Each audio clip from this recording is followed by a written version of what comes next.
Jamie McLennan, Noodles, joins us on the Insider Hotline. Nids. You know what's great? What's that lid? Hot water. Don't you love hot water? Oh. I do like hot water. You know what's not great is when you go to enjoy some of that hot water and there's none there. All gone. In Calgary, there's no hot water, or you don't have. I'm just saying with Crystal Waters Plumbing and Heating. Oh, well, yeah, you never have to worry about that. No, you get a nice hot water heater. They'll come and take care of you. All of that type of stuff. I like that. Yeah. Cold showers. I don't know who people who do that. I think they're psychopaths. I do. I think people who take cold showers. Right, who takes a cold shower? Rhett? I go in the cold lake. I was in the lake in November. Yeah, but that's an excuse for shrinkage. That's what it is. It's a George I got a hot water tank coming next Tuesday to my house, Noodler. Crystal Waters, new hot water tank. There you go. Good. Although I will say this, there's those people that go jumping in like the frozen lakes or whatever. Those people are, the polar plunge. Those people are cool. I kind of like that. That's right. I don't have the guts to do it. And somehow I would drown there, or, I would go to jump in and my part would be, you ever seen the one where the guy jumps off the deck and it's not, and the ice isn't broken and he on the ice himself out? That would be me. So no polar plunges for me. Get your hot water heater. What about a cold plunge? Because, Rhett's into, Yeah, but he looks healthy. Right. So maybe you're onto something. Do you do hot tub, then cold plunge, or just straight cold plunge? Sauna. Look at Dean's face when you say he looks healthy. Sauna. Okay. So it opens the pores up. Then you go into the cold plunge. So when we went, I think it was 2016, the St. Louis Blues alumni sent a team over to Slovakia in honor of Pavel Dimitra. And we played the Slovakian All-Stars. It was Gabrick and Hossa and Chara and all them. And they took us to one of those cryogenic places. I've never been more scared in my life, because you go into these things and they freeze you. And, I had a few beers. I was like, this isn't going to go well. I said, I'm not going to do this, but everybody else did. I said, okay, to hell with it. But it was kind of cool. Obviously literally and figuratively, but I don't know if I can do it. It was very scary, because it felt like, okay, my heart's just going to stop or something. Like I'll be the one in a million where they have to shovel me out of there because it goes south. That's kind of how Canadian goaltender dies in Slovak freezer. The news at 9. And he thought it was working, but they just left him in there. Who knows? Did you ever go to one of those ice bars where you got to wear the fur coat when you go in? Sure you have, Noodles. And myself and Peter Hanlon and a buddy in Vegas. They have an ice bar. I've got pictures of it. It's unbelievable. Even the cup is made of ice. So they give you gloves, they give you the fur coat, the fur hat, and you drink vodka. There's no mix. It's just vodka out of the glass. Now we're talking. And you only go in there for 1 hour or you'll never survive. Because you're just drinking flavored vodka. It was like ice bar. We went there from 7 to 8 before we went out. It was unbelievable. The best. Didn't know they were open. They start for breakfast, not in the morning. I'm talking before we went out for dinner. So it was awesome, though. So much fun. I'm going to write this down. I saw something today, and I don't know if I'm going off the top of my head, but I think both of you guys would have played with this guy. I seem to recall. 1998 on this date, trade involving the Florida Panthers and the Tampa Bay Lightning. Dino Ciccarelli and Jeff Norton come into Florida for Jody Hull and Mark Fitzpatrick. Oh, Fitzy. You played with Fitzy, and you played with Fitzy, right? Yeah, so Fitzy was the number one goalie for the Islanders when I joined the organization, but he had that rare blood disorder that he would swell up if he didn't take care of himself, something like that. I don't want, I can't remember what it was. It was a rare blood disorder. So we had 5 goalies in the system. They would keep 2 at the NHL level and 3 in the minors, or vice versa. And what would happen is if Fitzy would get sick, he would have to rehab in the minors. So they pushed me to the East Coast League that year. So my first year pro, I was called up to the NHL, but I also played, I believe, 30 games for the Richmond Renegades. So whenever Fitzy needed rehab, he would come down to the minors. He was a very unique person. But I remember in training camp, Billy Smith, everybody, he was our goalie coach. Everybody was supposed to work out. And he said, let's go play tennis. So we played tennis, and he had me and Mark Fitzpatrick playing against each other. And I wasn't very good, but I happened to beat him.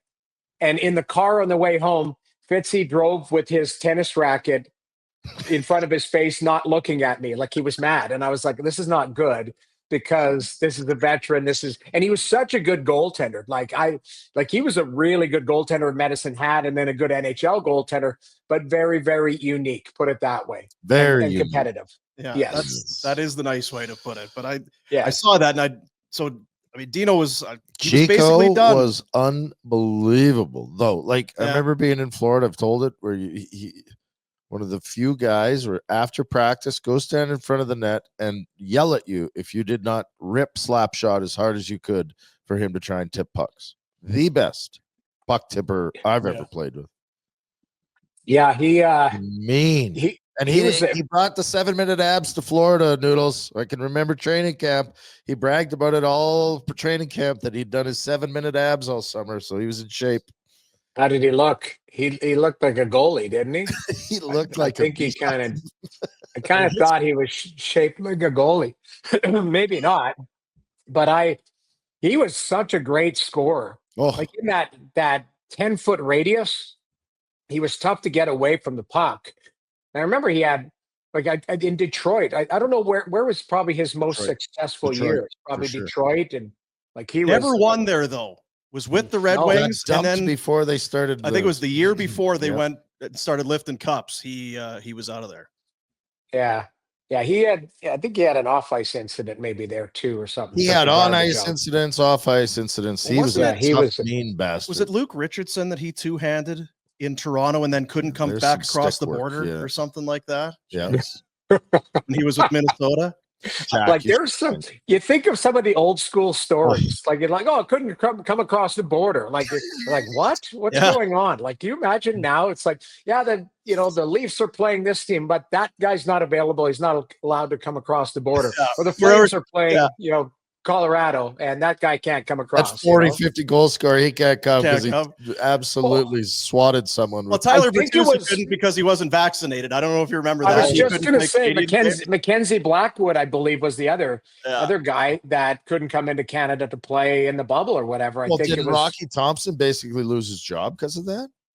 I don't know. I've mentally blocked out 2 years of your COVID and 2 years of my life, and the rules and stuff like that. And I'm a by the rules guy, but it was just like, it was take it, don't take it. These people are doing it. Everyone was all of a sudden a medical doctor giving advice out, and it was insane. And the world's still insane right now. I mean, it's just on a different level and different type of insanity. But the COVID stuff, I can't remember. I think people lost jobs and friendships and stuff, all that type of stuff over it, which is sad. But I went down that path. I shouldn't have done it.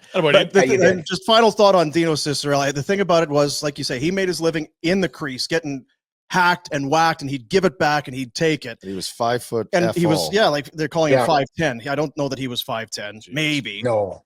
And for the longest time, he wasn't in the Hall of Fame. And it's, well, what gets you in the Hall of Fame? Well, you got to play 1,000 games. Well, he played 1,200. Well, you got to have 500 goals. Well, he had 600 goals. So what does this guy need to do?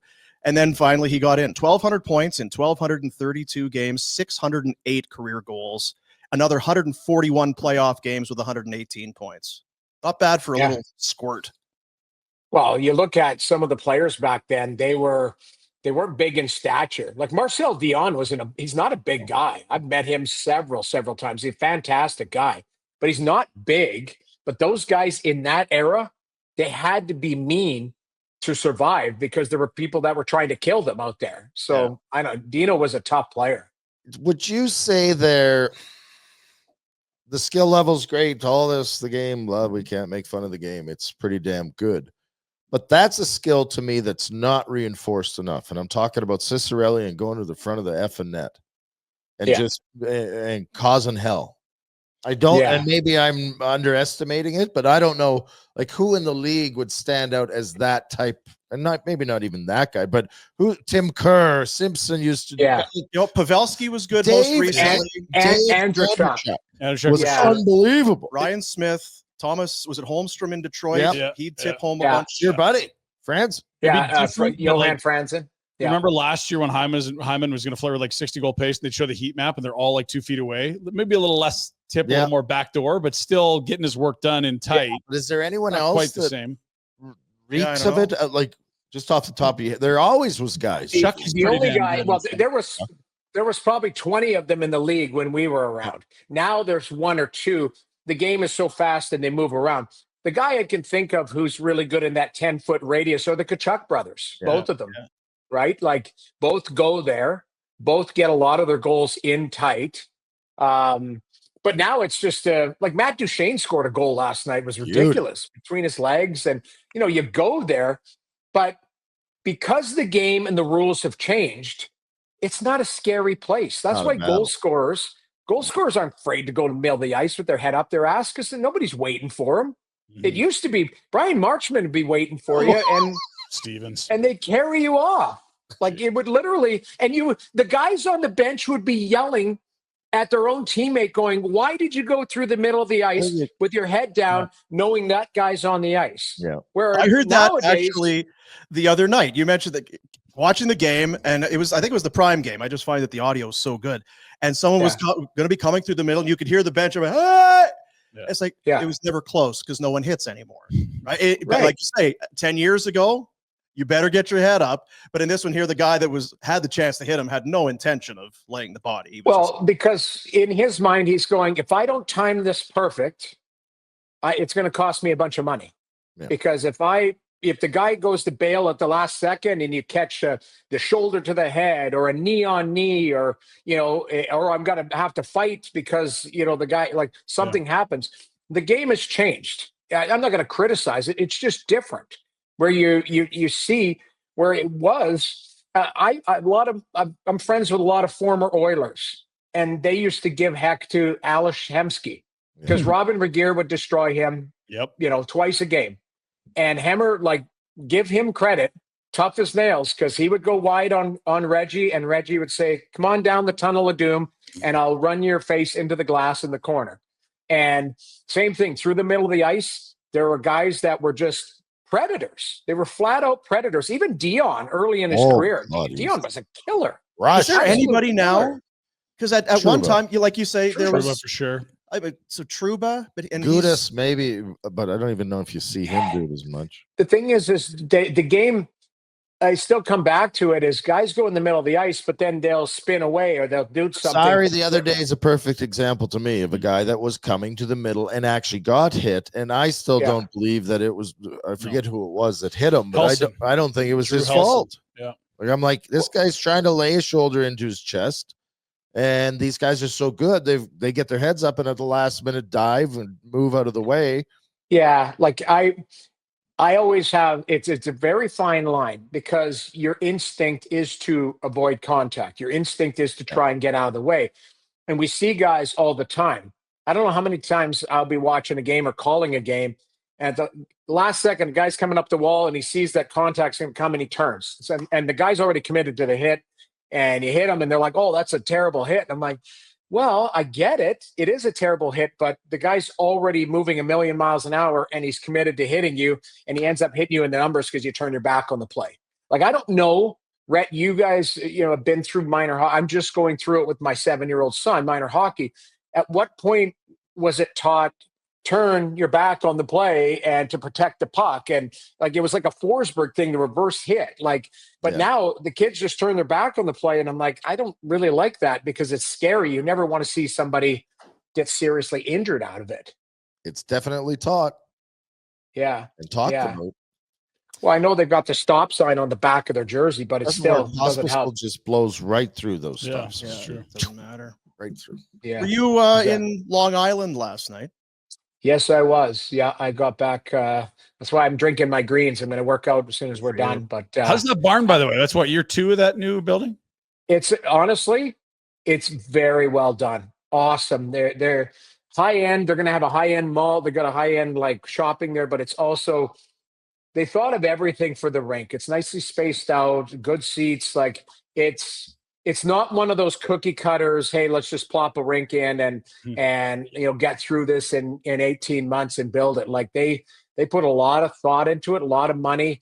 The parking's nice. Like, New York, accessibility is everything, right? So you're right off the turnpike. There's plenty of parking. I thought they did a fantastic job. The food is good. They've got high-end restaurants inside the building.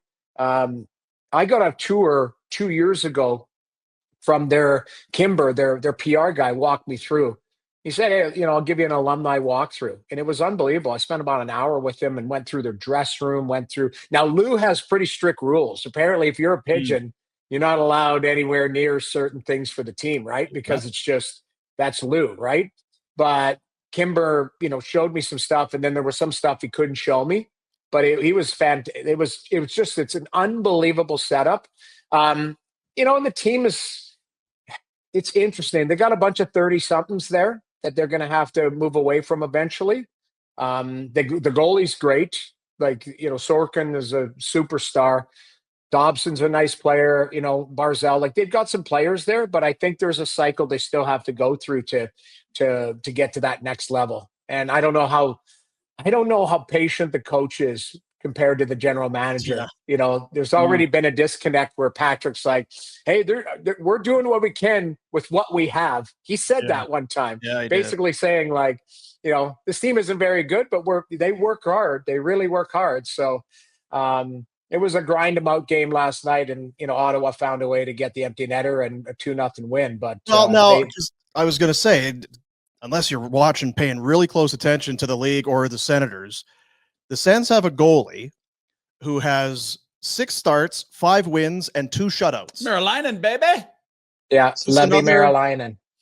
Tell us about, is this, it's not sustainable, but have they got something on their hands here, or is it just kind of a guy coming in and playing his face off? From a skill set, they do have something on their hands. He's got good feet.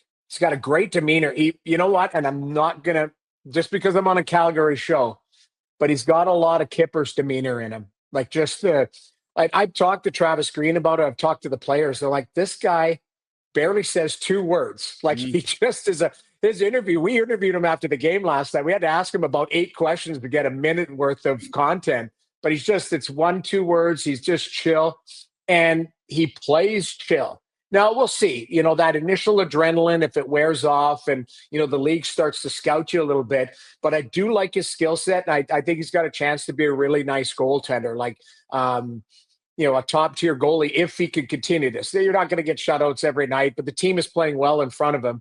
But he doesn't seem overwhelmed by the moment. It's like, hey, go here, play back to back. Pittsburgh and Dallas, you're going to play them both. Okay.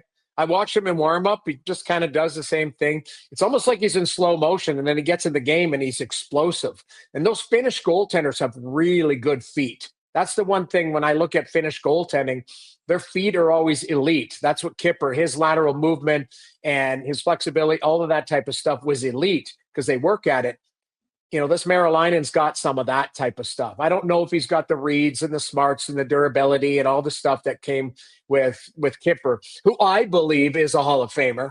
I might be in the minority of that, but I'm so biased, and I've played with some great goaltenders, and I would argue that Kipper's right there with all of them. Grant Fear, Roberto Luongo, You don't think Rogie Vachon's better than him? Okay. I like Rogatine Vachon. It's a great career, but it's like, you think of greatness, his name pops in your head? No. While we're talking about Kipper, I just wanted to bring some. It was I think it was the Chicago game the other night. There was the Taylor Hall play where it's either a rebound or there's a play at the left side of the net, and Wolf comes over and gets a paddle down, and maybe it goes off the post, but either way, he was there. There was the other one that kind of trickled through him, and he very quickly dove back in the crease and gathered it. Yeah. As I watch more and more of Wolf, and it's something that you told me years ago that always stuck with me about Kipper, is he always knows where the puck is. Even if he doesn't have it in him, he knows where the rebound is, and he's there to control it. And that's one of the hardest things for goalies to do is, either control it or know where they are Tracking. and where it is. I feel Wolf has a lot of that because it never seems, we showed the goal earlier that Vladar, it's a big rebound out here and rebounds out here. And sometimes you do try and kick them to open spots so guys can get it. But man, I don't see Wolf lost in the crease very often. No, and I mean, his strength is his positioning because of his size. But the other thing I'll say is he's a goalie. He makes saves. I look at it in today's, we'll call it goaltending world. A lot of them are, technically really strong. I call them goalie school goalies. So they look the part. It's like make the save, raise the good leg, push over, seal, follow it with your head. Like everything is just technically perfect, right? That's how they're taught in goalie school. And a lot of times they get hit by pucks. They don't make the saves. It's like, I'm in the right spot. I'm going to get hit by this puck. Where Wolf makes saves. Kipper made saves. He knew where every puck was. And if he didn't, he fought for it. That's the one thing. Like I see Wolf, it's not style points. It's like, I got to get there. So I'll contort my body or I will spin or do something because I know the rebound is there or I know that's where the play is going. It's where I look at a lot of goalies in the league today and it's like, make the save. The puck goes over there. I've got to do this and I got to get over. It's a thought out process of like, if the puck's there, you got to do this. It's like a checklist. And there's a difference between blockers and goalies. And Wolf is a goalie. Jaguar was like the most famous blocker, right? Because Jaguar built a wall. So defended like crazy, won the cup. So the French style was, and I could, Roberto Luongo and I would talk about this a lot, is to build a wall. And that's the Francois Allaire and Benoit Allaire goaltending style. And believe me, they built walls and they were unbelievable. Patrick Roy, Roberto Luongo, where everything was just turn this wall towards the puck and be square. And it works for certain people. You have to have size. You have to have good lateral movement. You have to have a nice butterfly, not a V like mine. That was my butterfly. But no hip flexibility whatsoever. But like there were blockers. The Jaguar was point the shoulders at the puck, be square to it. Hey, I've got the big gear on. And if you happen to get the puck around me, good shot. If not, I'm going to get a good chunk of it. And then there are guys like Kipper who made the save, controlled the rebound because everything. I remember his goalie coach, a guy named Upi Yolonen. Was his name. And everything was catching pucks with Finnish goaltenders. They all had really good glove hands because he wanted them to catch the puck. He didn't want secondary opportunities. So you saw them catch pucks cross-body. You saw them catch pucks on the ice. Pekka Rinne had an unbelievable glove hand. And it was consistency because I watched them work in the summer and everything was about catching pucks and being in the right position and footwork. Whereas, the Allaire style is more building a wall.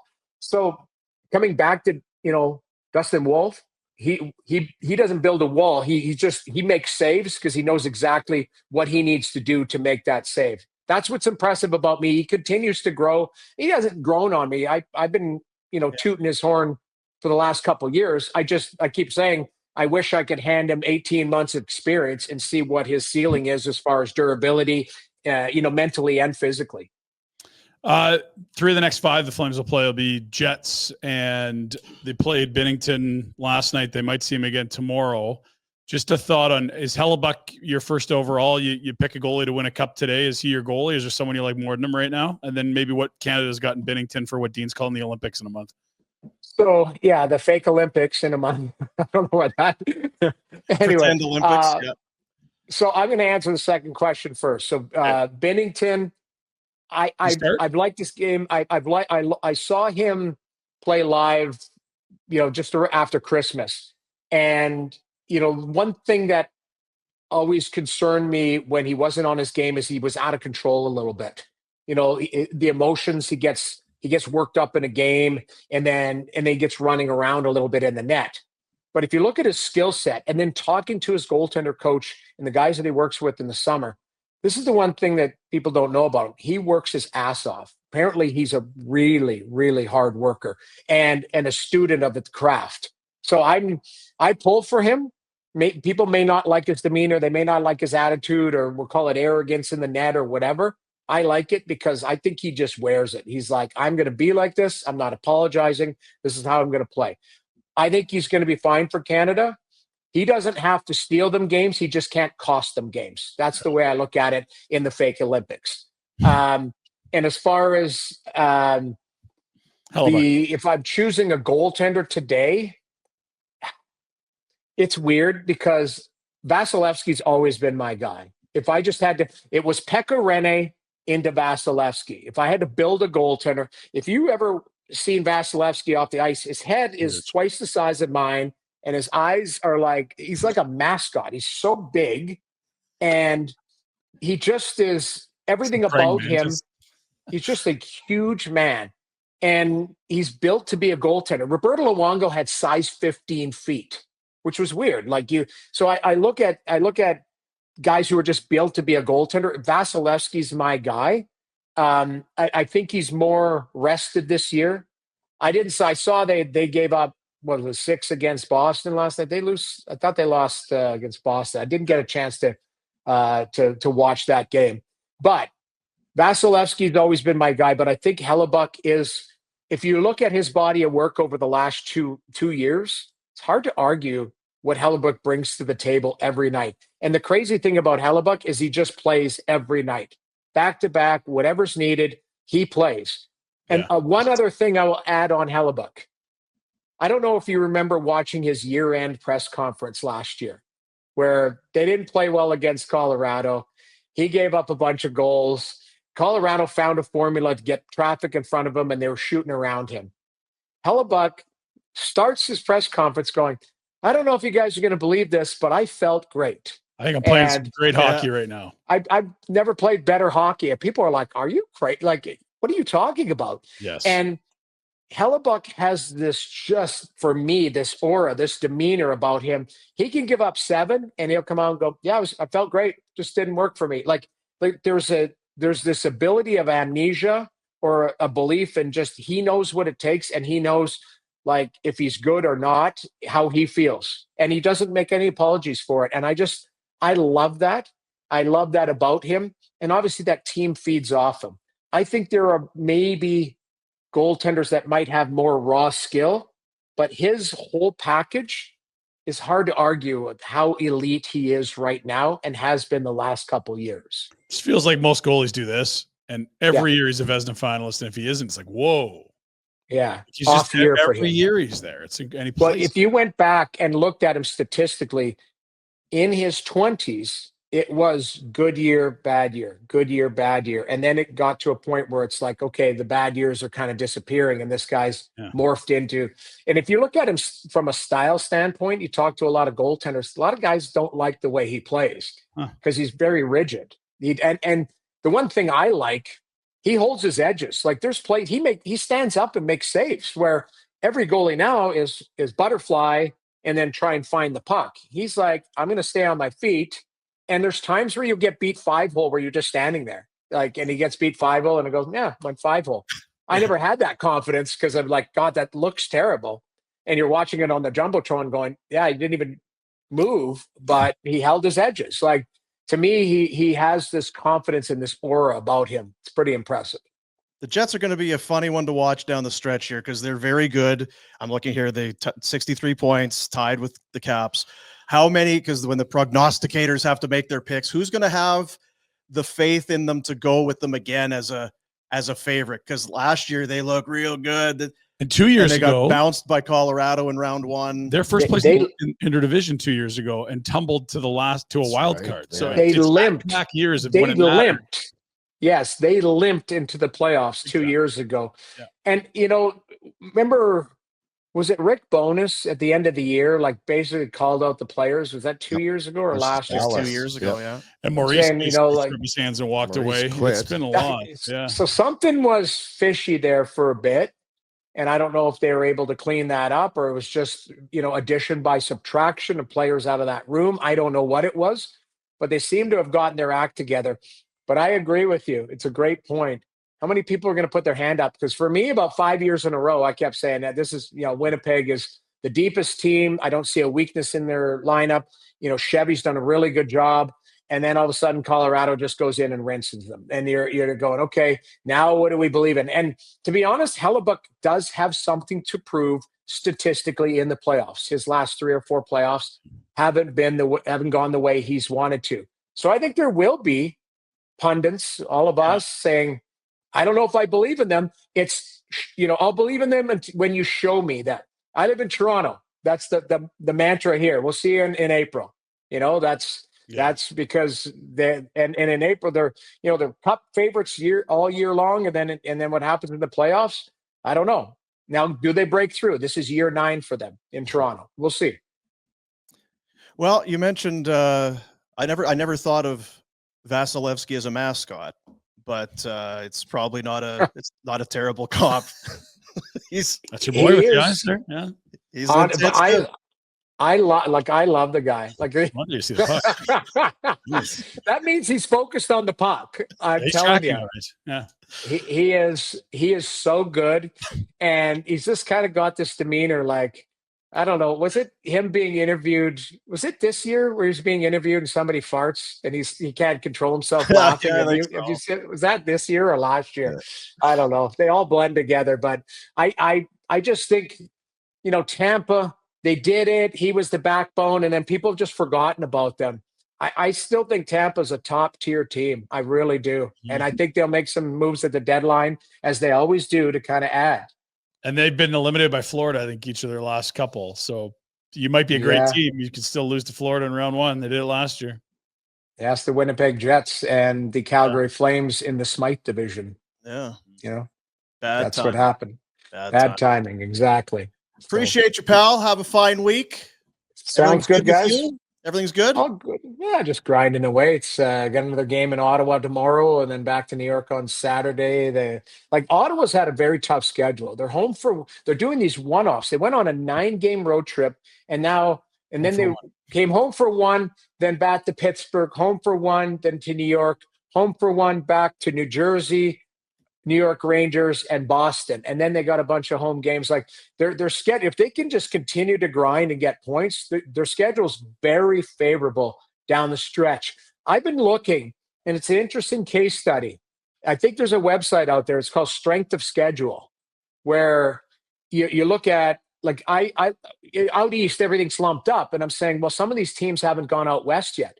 So, Tampa, Florida, have gone out west and had their taken their lumps and had the time change and all of that.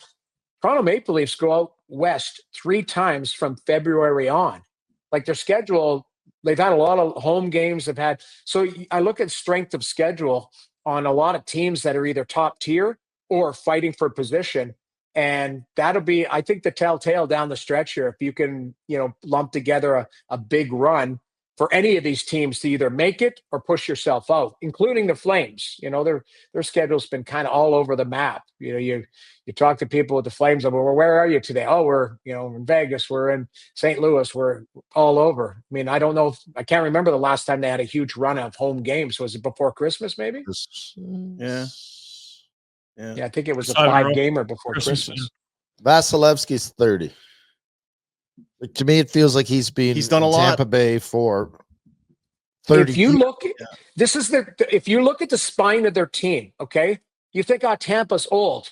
Well, they replaced 34-year-old Stamkos with 29-year-old Gensel. Mm-hmm. And Kucherov is 31. Yes, Hedman's 34, but Ciccarelli, Hagel, they're all 20s. And it's like they're and Turnak, and yes, right. They brought in Ryan McDonough, who is a 34, 35, I think. But everybody else, they're that Nick Paul, like they've had some sneaky moves, and they've kind of on the fly gotten younger. And yes, you gave up a king's ransom for Hagel.